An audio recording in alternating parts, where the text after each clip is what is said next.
A recessão na Alemanha, pessoal, representa de fato um cenário um pouco negativo, um pouco caótico em relação ao bloco europeu, tá? A gente sabe que a Alemanha é a maior economia do bloco europeu e a Alemanha perdendo potência de crescimento, né? O PIB da Alemanha, que caiu 0,3 no último trimestre e, consequentemente, a uma queda que houve lá no quarto trimestre de 2022, quando caiu também 0,5, faz com que a pressão sobre os países europeus da comunidade europeia, né, aumente muito. O risco inflacionário ainda é muito forte, tá? Isso deve trazer mais pressão sobre juros na comunidade europeia, vai diminuir um pouco mais a liquidez nos mercados, nas bolsas europeias e, logicamente, o mundo está sofrendo os efeitos dos erros trágicos que foram cometidos na condução da última crise global que a gente passou, tá? Foram erros crassos que cometeram, se preocuparam muito com uma ciência e esqueceram de outra ciência chamada ciência econômica. A ciência econômica, ela também mata, a ciência econômica, ela também é trágica, a ciência econômica, ela produz efeitos catastróficos na economia, na vida das pessoas, no dia a dia, nos governos, nos empregos, na produção, na logística, na distribuição, no consumo, na demanda e principalmente na inflação. Então foram erros crassos que foram cometidos e que agora o mundo vai pagar uma conta muito cara por esses erros, tá? A história de que a economia a gente vê depois, essa história é uma narrativa ideológica trágica que jogou o mundo nessa situação que a gente está vendo agora, e não é à toa que eu fiz a capa aqui da nossa live de hoje, né? O mundo na beira do abismo, é porque é a mais pura verdade. O mundo está na beira de um abismo.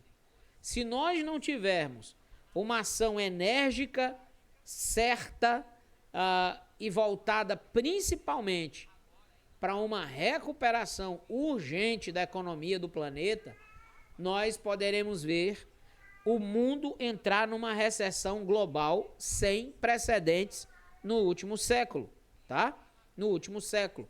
A última recessão forte que a gente enfrentou foi em 2008, do subprime, a crise do subprime, a crise imobiliária americana, tá? Muitas pessoas estão acreditando que essa crise gerada na economia global pode trazer um impacto positivo sobre o mercado cripto diante dessa perca de confiança generalizada que a gente está vendo no mundo inteiro hoje em relação aos mercados tradicionais.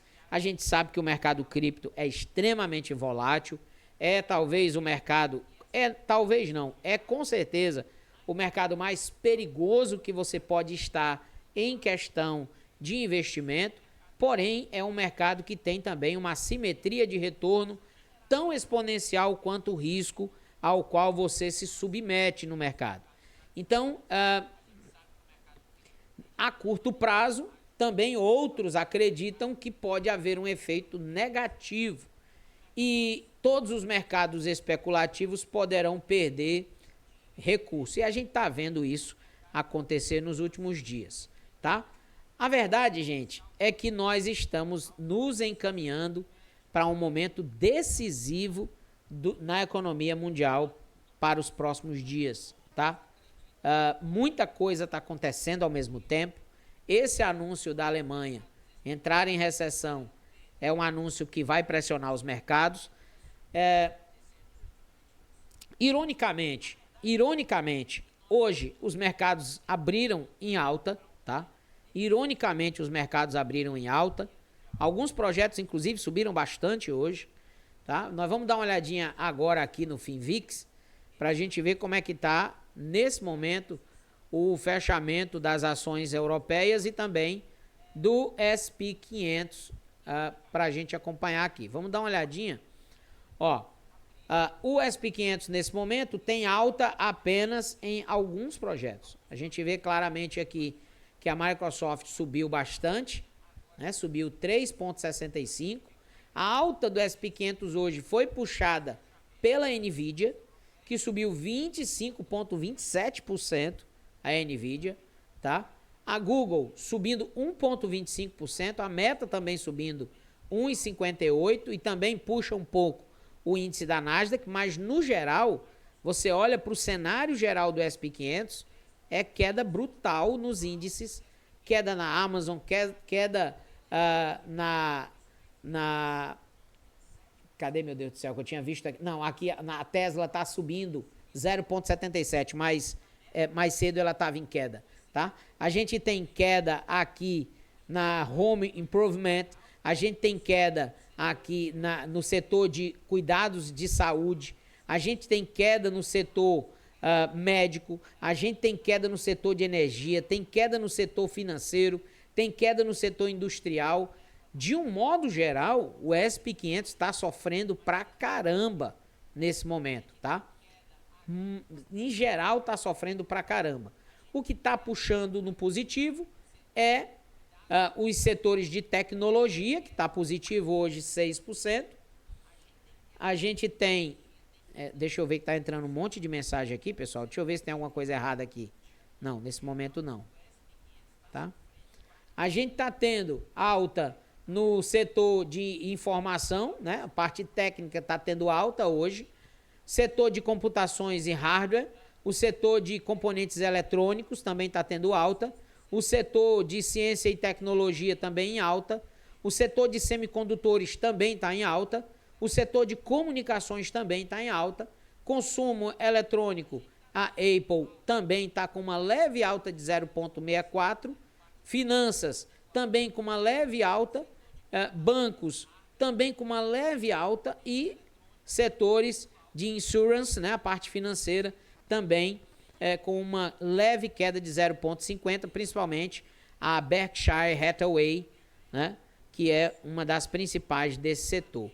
O SP 500 está sendo, de fato, puxado a reboque pela Microsoft, pela NVIDIA, tá? Pela AVG e pela Google e Meta, que estão subindo aqui, levando o SP 500 para um patamar um pouco melhor. No caso do mundo, a gente tem... Deixa eu fechar aqui. No mundo, a gente tem no Canadá as bolsas em queda, no México em misto, tá? Algumas ações em alta e outras não. Nas Ilhas Caimã em queda, as bolsas, nas Bermudas positivo. Na Colômbia, no Chile em queda, na Colômbia em queda, tá? Na Argentina em queda, no Brasil a maioria em queda e queda forte, tá? Em queda e queda forte nesse momento. Na Irlanda, a maioria das ações em queda. No Reino Unido, também a maioria em queda. Então, no mundo, no geral, China em queda também, tá? Taiwan positivo, puxado aí pela Taiwan Semicondutores, subindo 11% hoje, tá? É um reflexo aí, provavelmente, da alta exponencial da NVIDIA, que está subindo forte lá no SP 500, certo? Então, gente, o mercado está, na sua grande maioria, hoje em queda no mundo inteiro também, certo? Também. E nós estamos aí caminhando para um cenário bem complicado, tá? A Alemanha entra em recessão, o calendário que saiu mais cedo hoje, os dados, principalmente o PIB americano, que estava sendo projetado crescimento de 1,1%, veio 1,3%, isso ajudou um pouco os mercados lá dos Estados Unidos, principalmente a parte de tecnologia, mas ele está uma leve recuperação do que era esperado para o PIB americano, tá? No primeiro quadrimestre, né? Primeiro trimestre aqui, o Q1 da economia americana.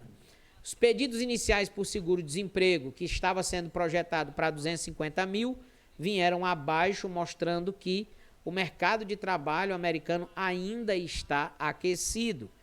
E as vendas pendentes de moradias do último mês de abril vieram em zero, tá? Não houve modificação. Havia uma expectativa de que essa projeção viesse 0,5, porém veio zero, tá? Veio abaixo do que era esperado pelo mercado, tá? A gente teve esses resultados que não foram, de um certo modo, mistos, porque alguns foram bons e outros não, e o mercado americano está aguardando ainda, né, a batida de martelo em relação ao acordo entre democratas e republicanos.